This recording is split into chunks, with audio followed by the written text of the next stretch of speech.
Hi, thanks for tuning in. This is Sturdy McKee from sturdymckee.com. We're going to talk about vision. So there's much talk about vision in business, and it often gets lumped in or conjoined with mission. And what I'm hoping to do here is provide you a usable and a useful framework that you can use in your business by sharing with you my definition of vision, along with how I have used it in my own businesses and with business coaching clients that I've worked with. So vision is comprised of three distinct items, and they're your core purpose, your core values, and your BHAG. And we will define each of these and touch on why you may find them important for your business. So the first component here is core purpose. And your core purpose is your why. It's why does your business exist? Beyond profit and making money, why in the world did you start a business? What inspired you to go out and do this thing? So your what, we're going to break this down. This is the golden circle from Simon Sinek, and start with why. And if you haven't checked that book out yet, you may wish to. But we're going to go through each of these components. And the what is what you sell and what you do. So this could be a service like physical therapy, or it could be providing workout advice, or providing business insights using data, or maybe you make organic baby food or walk dogs, or provide bookkeeping and accounting support for small businesses. Whatever it is you do, this is usually the thing that we tell people. The problem is most of the time there are others doing the same thing, or at least similar. So we encourage people to bucket us. In other words, to categorize us like something or someone else. And by enabling them to make us like something else in their minds, we undermine our own uniqueness and what makes us special. Okay, if we go in a ring to the how is how you deliver your what. So this is really your operations, the stuff the way you provide your product or create your product or provide your service. So some businesses evolve past the what to the how, and they use this in their marketing and selling, and we used to do this in my physical therapy business. We would emphasize our one-on-one approach, our PTs only, physical therapists only, no aides or assistants or care extenders. And we get sucked in. Companies and leaders get sucked into thinking that this makes them different and compelling and unique. And the challenge with this is that these quote-unquote differences are likely not truly unique. Outside of that physical therapist type realm, think of organic milk from grass-fed cows. It may be special or differentiate from other maybe mass-produced milk, but it really just moves into another category that still has many others providing the same thing. So you've moved categories, but you're not unique. So how does this help the manufacturer of the organic milk from grass-fed cows stand out from other providers of organic milk from grass-fed cows? So if someone else offers the same how, by using the same equipment or a similar approach or even an outside standard, then by definition, that is not unique. So what can be unique? We've got your why, your core purpose. So this is the reason your business exists. And again, this goes beyond making a profit or providing for your family or providing return for the investors or shareholders. Those things are true in virtually every business. And whether you're making baby food or whether you're cleaning teeth. So your core purpose is the driving purpose, the compelling reason behind the problem you are solving, the challenge you're overcoming, the solution you are offering for your target customer. So I'll give you an example.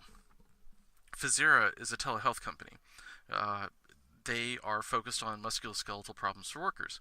But there are many other telehealth providers out there, and there are many others focusing on musculoskeletal conditions and employers.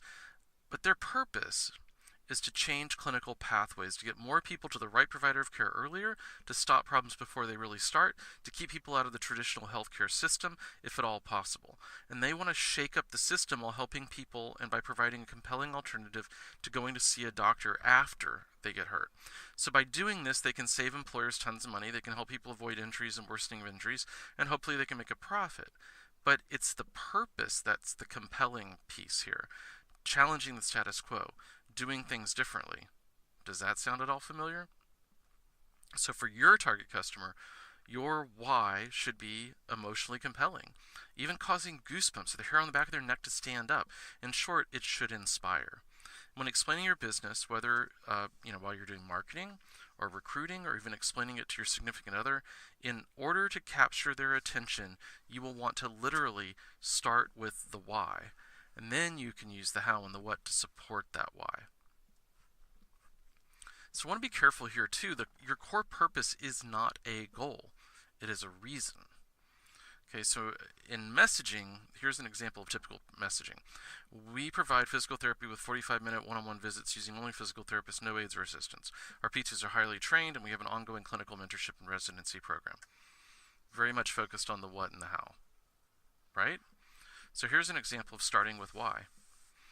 So at San Francisco Sport and Spine Physical Therapy, we exist to get people better. We do that in the most effective way we know how, by providing physical therapy with one-on-one 45-minute visits using only PTs without aides or assistants. We also train our physical therapists through ongoing clinical mentorship, and if we cannot help you or your patients, if you're a physician, we will make sure you get to the right provider, including referring, communicating, and following up with them until we know you've gotten to the right place. So which of those two is more compelling? Now, if you're not the target customer and you don't want to buy that, maybe it's not terribly compelling, in any event. But which of those two messages, we exist to get people better and we do that by, or starting straight out with, hey, we do physical therapy for 45 minutes. Okay, so the purpose is we exist to get people better. The second component of your vision is your core values. So your core values are the rules you live by, the rules your entire team lives by.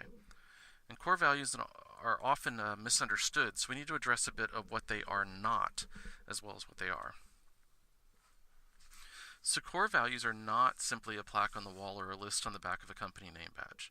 They are also not aspirational. Okay, in other words, that means they are not nice to haves or behaviors that we strive for. They are real, tangible rules that we follow. They are rules we live by every single day. They are the rules that we all follow every single day. No one is above the core values. There are no exceptions. So as a leader, you've got to consider that as well. Are these the rules that you live by and you want to embrace for your company? Now, we all make mistakes. We're all fallible. Okay, but when we do make a mistake, we need to recognize it as such, own it, and make a concerted effort and a sincere effort not to repeat it. So core values are not a list. Core values is single words, just they don't work. And they're not platitudes. Integrity is a frequently invoked core value. But integrity around what? And what does that even mean? Consistency with your other values? Does it mean telling the truth? Efficiency and effectiveness are both words used in this online version or list of core values. And there's a list out there. You can look that up, and you're picking words from a list to convey what's really important to you and your business and how you behave. And as examples, efficiency and effectiveness are both words used in this online list of core values. And in order for something to be of value, really there have to be multiple options around that. So take the opposite, or take different variants on efficiency. Would inefficiency be a viable alternative to efficiency in your business? Would ineffectiveness be a viable alternative? Or would you use we're mostly effective as a core value, or we're somewhat efficient, or better yet, minimally effective? Are those really values? Are they options for others? So don't all businesses seek to be efficient and effective at what they do? Just don't fall into the trap of using single words that are basics for any business here. Core values are behavioral in nature, and they help you make decisions. This is my friend David Nichols. He's a co-founder at Automation Resources Group. And Automation Resources Group, they make things that make things. And they've spent a lot of time, work, and effort on their core values. This list right here can be found on their website, and it is, I believe, their third iteration of their company core values, as they've sought to more clearly and eloquently define them over the years. And these values really guide their decisions. Automation Resources Group doesn't work with everyone. As you can see from their core values, you'll notice one that kind of jumps out. They will forego business to adhere to these values. Their value, engineering your lifestyle, is another great example. It was a significant part of why they relocated to Portland from the Bay Area. The move allowed them more space, reduced overhead, more latitude that they didn't have when they were down here. And they realized that to be true to their values, they need to make a move somewhere. So you can think of your core values as a guide to your daily conduct as well. Okay, and in times of stress and adversity, they can be a touchstone and a reminder about how we do things around here. I challenge you to take a look at your core values and those of other companies with whom you do business and assess whether they are easily understood, possible to follow, and whether they're actually in use by all the members of the team. Your third component of your vision is your BHAG. Now, the BHAG was first defined by Jim Collins and Jerry Porras in their 1994 book, Built to Last, The Successful Habits of Visionary Companies. But you can get Built to Last. It's still a classic. You can also read more about the BHAG on Jim Collins' website. BHAG stands for Big, Hairy, Audacious Goal. And Collins describes it as maybe 20 plus years in the future. Now, I align better with Stephen Lynch's description, and Stephen is the CEO at Results.com, and he's my former business coach. And Stephen uses a window of around 8 to 10 years. And I find that 8 to 10 year window especially interesting, as the classic BHAG example that even Collins uses is the United States moonshot back in the 60s. So your BHAG is where you are going. And even if you don't yet know exactly how to get there, the key is defining it and then beginning to move in that direction. Defining your BHAG is key to knowing the direction you will set off in, and it too will guide your decisions along the way. Your nearer term goals, from 3 months to 1 year to your 3-year goals and all need to align to your BHAG. They need to move you in that direction, move you toward it. So it's going to act very much as your North Star or your compass as far as the direction you're going. So back to that moonshot idea. On May 25th, 1961, then President Kennedy, in speaking to a special session of Congress, challenged the country by saying, "I believe this nation should commit itself to achieving the goal, before this decade is out, of landing a man on the moon and returning him safely to Earth." I love that part. We always seem to forget the returning him back to Earth. But on July 20th, 1969, at 10:56 p.m. Eastern Time, American astronaut Neil Armstrong, who was almost 250,000 miles from Earth, said these words to more than 1 billion people listening at home. "That's one small step for man, one giant leap for mankind." He spoke those words while stepping off the lunar landing module Eagle as he became the first human to walk on the surface of the moon. This was an audacious and daunting challenge that President Kennedy laid down. We didn't know how to do it. The movie Hidden Figures shows some of this work, the people and the math involved to make this BHAG a reality. Many people had to contribute to figure out how to get there. And it was inspiring to a generation and beyond, as evidenced by the fact that the goal outlived President Kennedy and is still something that we marvel at. So what will yours be?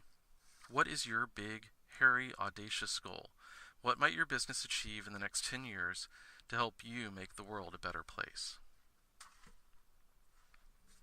So your business's vision is comprised of 3 items.